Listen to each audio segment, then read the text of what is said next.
In a quiet, forgotten corner of a deep green forest, there lived a little frog named Nock. He wasn't much different from any other frog. His skin was mossy, his eyes curious, and he made his home in a humble burrow tucked beneath a thicket of tall grass. By day, Nock warmed himself near the edge of a small, shimmering pond. But it was at night that his true longing came alive.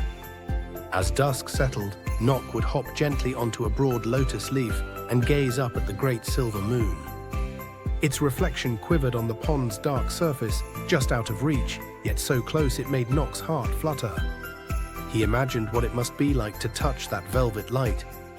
In his dreams, the moon's glow was filled with ancient magic, capable of changing an ordinary frog into someone truly special. Fearless, wise, maybe even with the power to speak and soar above the forest, never again afraid of swooping hawks. The other frogs sometimes watched and chuckled. "Oh, Nock, you with your starry dreams. Frogs are born for mud and water, not for moonbeams and magic." But their laughter couldn't chase away Nock's hopes. He knew there must be a way, somehow. Then, one scorching summer, the pond began to change. Day after day, the skies offered no rain. The water shrank to a muddy hollow, and the moon's reflection vanished from the surface. The songs of frogs grew quiet. The pond community slid into restless worry.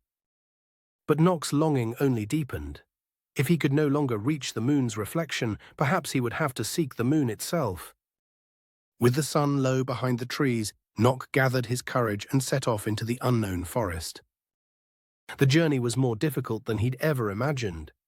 Roots tangled across his path, and shadows grew thick and ancient. Still, Nock pressed on. Along his way, Nock came upon a red ant caught in the coils of a hungry snake. Without thinking of himself, Nock hopped forward and distracted the snake, giving the ant a chance to scramble to safety. Next, he found a dragonfly with a torn wing trembling by a puddle. Gently, Nock lifted her onto his back and carried her to the shelter of the tall cattails. Later still, he heard the faint cries of a fledgling bird that had tumbled from its nest. With careful hops and a steady heart, Nock nudged the youngster back up the tree, his limbs shaking with effort. At last, with the moon high and full above him, Nock reached a great old tree in the heart of the forest. His strength nearly gone, he settled beneath its branches and looked up one more time. Pale silver light broke through the leaves, spilling over him like a gentle tide. Suddenly the night grew still. A voice as soft as the wind echoed from above. "You have not touched me, little frog, but you have touched something greater, the true heart of moonlight." Nock blinked in wonder as the moonlight seemed to embrace him, warm and kind. He realized then that its magic was not for granting wishes, but for showing the power of courage, kindness, and selflessness. That night, Nock dreamt he soared over the forest, the moon shining alongside him. And when he awoke, he was still just a little frog.